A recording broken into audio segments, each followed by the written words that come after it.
Ako nga pala si Ben. At ako ang nag-iisang mensahero.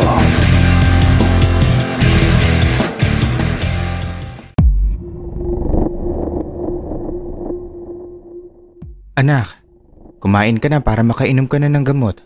Sige na. Itay, huwag niyo po akong iiwan. Dito ka lang ha. Samahan niyo po ako. Oo naman anak. Pagising mo sa umaga, nandito pa rin ako. Babantayan ka ni tatay. Pangako po yan tatay ha. Kasi minsan nagigising ako wala ka na. Natatakot po ako tatay. Basta matulog ka na anak.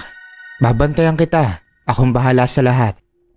Nakatira sa bukid si Manolo kasamang nag-iisa niyang anak. Dalawa na lamang sila sa buhay. Dahil nga namatay sa panganganak yung kanyang asawa. Ibinuhos niya ang buong panahon sa pagtatrabaho sa bukid. Pati na rin sa pagpapalaki sa kanyang anak. Malawak ang lupang sinasaka niya. Kaya naman gumigising siya ng mas maaga para maani ang pananim niya mga palay. Bago pa man sumikat ang araw. 2:00 pa lamang ng umaga, gumagayak na siya lingid sa kalaman ng kanyang anak. 5:00 naman siya bumabalik doon para kapag nagising ito nasa bahay na rin siya. Ilang araw na kasi itong nilalagnat. Ayaw man niyang iwan hindi naman pwedeng ipagpaliban ang pag-ani ng palay dahil malawak na yung lupang aanihin niya. Ay, mukhang marami pa talaga akong tatrabahuin. Bahala na nga. May kalayuan na nga sa bahay ang pananim na hindi niya pa naaani. Mag-isa lamang kasi niyang tatrabahuin ng mga yon. Nanghihinayang naman siya sa ibabayad na makinarya kung sakali sa pag-ani. Kaya naman mano-manong paggapas na lang yung ginagawa niya doon. Katulad ng nakasanayan, nagigising siya ng 2:00 ng madaling araw. Ay nako, trabaho na naman. Lamig. Naghanda na siya sa babauning tubig. Bago niya dinampot ang itak at sinukpit sa kanyang bewang. Aalis na sana siya nang maalala yung anak na merong sakit pa.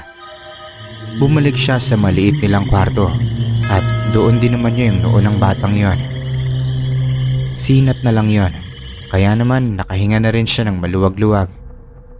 Mabigat man sa kalooban niya na iwan ito, lumabas pa rin siya ng kanilang tahanan. Pasensya na anak ko, pero kailangan lang talaga magtrabaho ng tatay mo. May kalayuan sa kubong parte na hindi niya pa naaani. Nagmadali siyang naglakad para mabilis siyang matapos sa kanyang gagawin. Itay, huwag mo akong iiwan. Huwag niyo po akong iiwan tatay ha. Tila naririnig niya ang pakiusap ng bata habang naglalakad siya palayo sa kubo.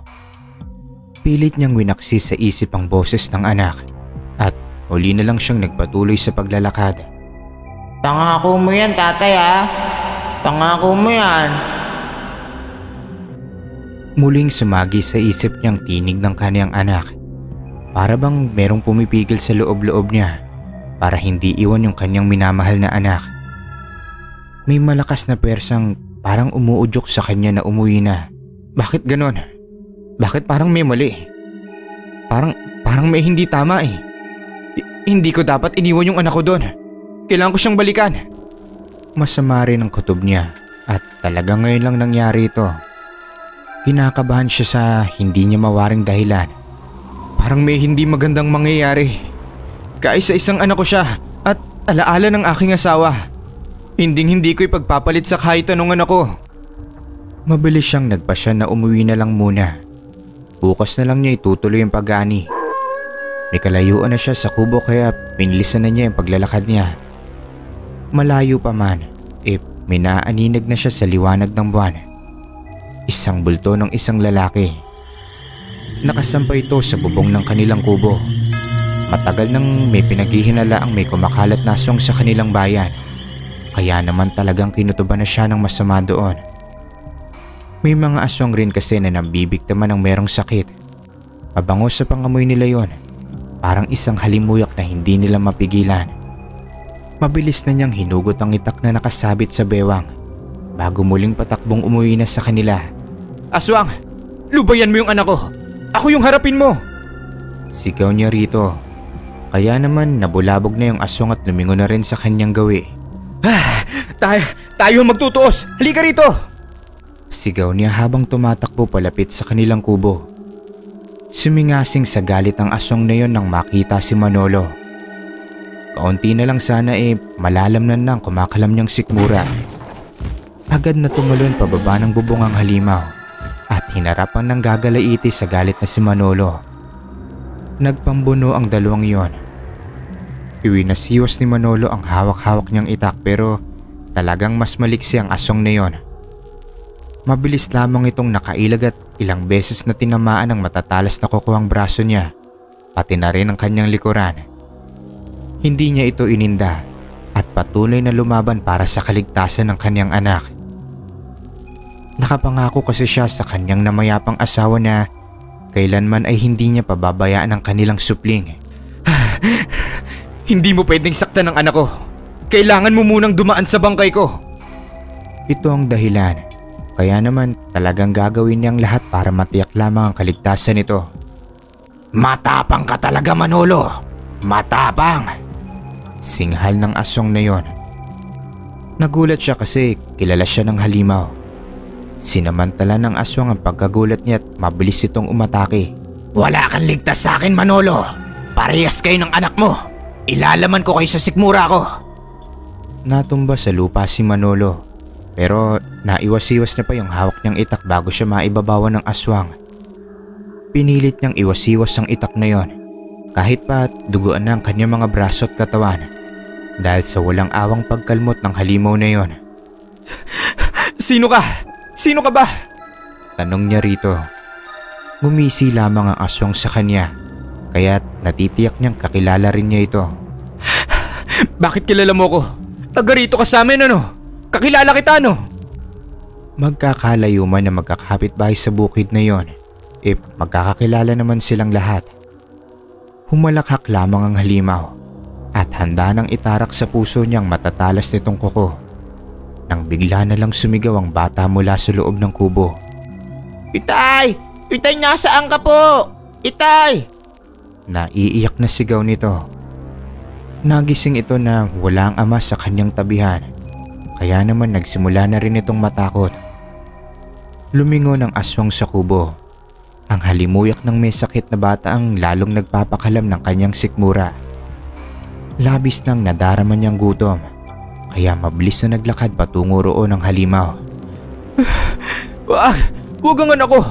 Ako ang harapin mo! Parang awa mo na! Huwag mong gagalawin yung anak ko! Sigaw niya, pero hindi na siya pinapansin ng halimaw. Sa pag-aakalang mahina na siya at anumang oras ay mawawala na rin ang malay. Nangihina na si Manolo. Umiikot na yung paningin niya dahil sa dugong tumutulo mula sa kanyang mga sugat. Kumikirot na ang buo niyang katawan, pero pinilit pa rin niyang tumayo para sundan ang halimaw na sa mga oras na yun ipapasok na sa kanilang kubo. Paika-ika man, mabilis siyang nakalapit sa kubo nila. Hindi ko hayaang... Ay nako, hindi ko hayaang masaktan ng anak ko. Kailangan ko siyang iligtas. Kailangan ko siyang iligtas. Hinugot niya ang isang kawayang nakatulos sa gilid ng kanilang kubo na nagsisilbing harang ng pananim niyang mga gulay doon. Halos gumapang na siya papanhik sa 3 baitang na hagdanan, papunta sa kwarto kung nasaan yung kanyang anak. Itay! Itay, tulungan niyo po ako! Itay! Sigaw ng bata na nanlalaki ang mga mata habang nakatitig sa halimaw. Napahalakhak naman ng malakas ang aswang na yon. Patay na ang itay mo! Pero ako, buhay pa! At ako ang kakain sa'yo, bata! Sambit ng halimaw. Napaiyak ang bata sa labis na takot habang nakasiksik sa sulok ng kanilang kubo. Nagtagumpay na makaakyat sa kubo si Manolo.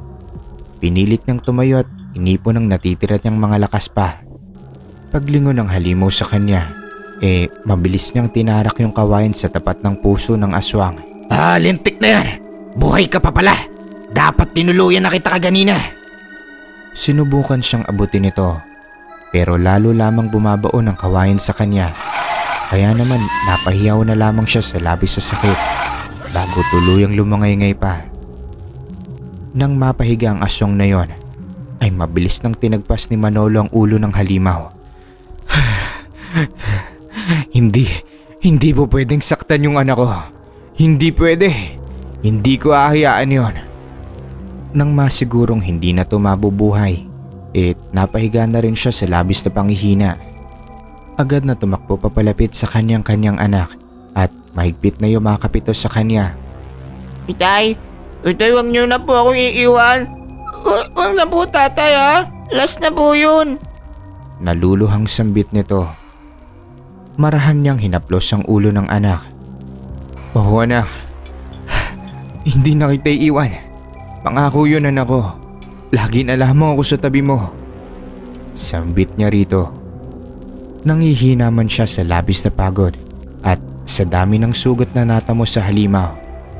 Mabuti na lamang at malayo naman yon sa kanyang bituka. Nakahinga siya ng maluwag nang marinig ang pagtilaok ng mga manok. Tanda na 4:00 na ng madaling araw. Anak, kaya mo bang puntahan si Tandang Bistre? Humingi ka ng tulong anak. Humingi ka ng tulong sa kanya. Utos niya rito. Agad namang tumakbo ang batang yun papunta sa bahay ng matanda. Nang bumalik ito ay tirik na ang araw dahil may kalayuan din ang bahay ng matandang yon. Kasama na nito ang matandang manggagamot. Ang bangkay naman ng aswang tuluyan ang naging abo habang si Manolo ay walang malay. Iniwan na po ba ako ni tatay? Tandang Bistre? Tanong ng bata habang naluluha pa. Natutulog lang siya. Huwag kang mag-alala. Sambit ng matanda habang nakatitig sa walang malay na si Manolo. Tumalim ang mata ng matanda habang nakatingin rito. Mang Bistre, may problema po ba? Tanong ng batang yon. Ang sabi mo sa akin kanina napatay ng ama mo ang aswang na sumalakay sa inyo. Tama ba yon? Hindi ba yun ang sinabi mo sa akin? Tanong ng matanda. Opo, totoo po yun. Yung po kanina, si Papa po yung nakapatay. Kung ganoon, pinatay niya ang anak ko. Magbabayad kayo. Magbabayad kayong mag-ama.